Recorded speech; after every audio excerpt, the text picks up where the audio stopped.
I'm going to begin with just reading the overview of the previous Maamar. It's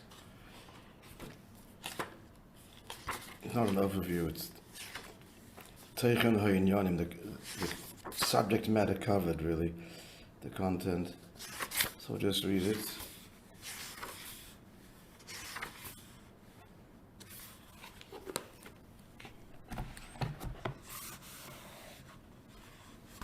So what is Hashem? Hashem's name, L'mayla, what does it mean?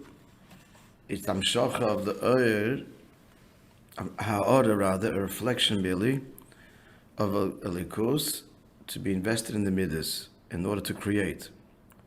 And that's the meaning of the Medrash, that Halach HaKadosh Baruch Hu Mahalech Tak Shona Liknes Leishem, that they traveled the distance of 500 years to acquire for himself a name. Explained 500, it's the Iker Midas.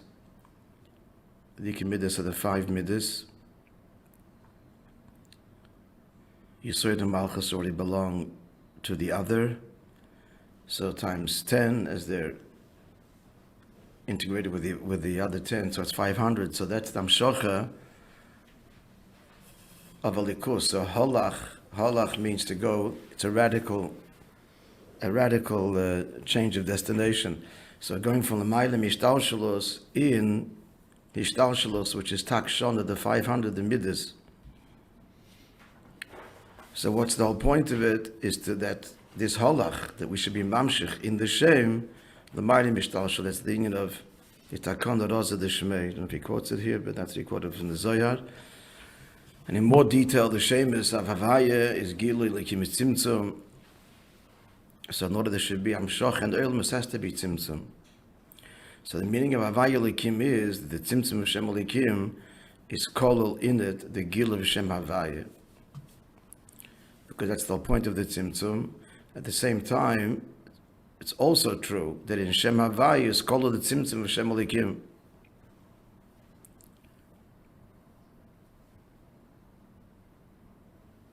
So the fact that Shem Havaya allows itself, as it were, godliness allows itself, as it were, to be apprehended, means that Chatchila, it's integral to the revelation at the very start, as we explained at length. And this is the meaning of Kishem Shemogin Havaya Likim. The Shem Likim is the Mogin, allowing for the Gil of Shem Havaya and the Oilimus.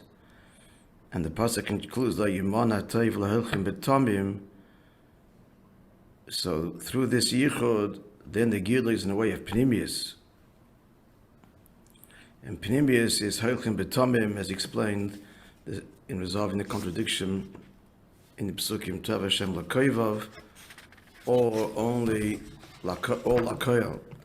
The difference being Avoida or not Avoida, as explained at length, the marshal there of watering the field, the orchard.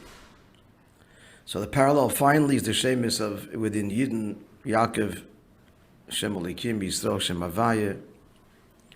So in the same way that the two Shemus are Shemesh Einin Nimchakim, which mean they are eternal, because the whole Kavanah is in fact their oneness, their fusion. So the same is also true of Ya'akov and Yisrael, which are Nitzchim, and hence even Lasid Lavai, Dorach Koichav, Mi Ya'akov, V'kom Shevet Mi Yisrael, which answers the question of the beginning of the Maamar. And we have already this Gili of this, already the end of Golos. This is, it says in Tanya, that Gili Shem Havaya is the Nisim, the Isus Amoisim, Shebetoira. In fact, she says first Tzadikim, and then the Isus Amoisim Shebetoira, and this is the Nisim that happened through, in every generation, through the Nasi Ador, and likewise in our generation, there were details about the Mogen, that it defeats the enemy. And more than that, the enemy himself is party to the redemption, all of this of the Gilui Lasid Lavai. Okay, so that was helpful. If you knew the Maamar, it was helpful. If you didn't know the Maamar, they were nice words.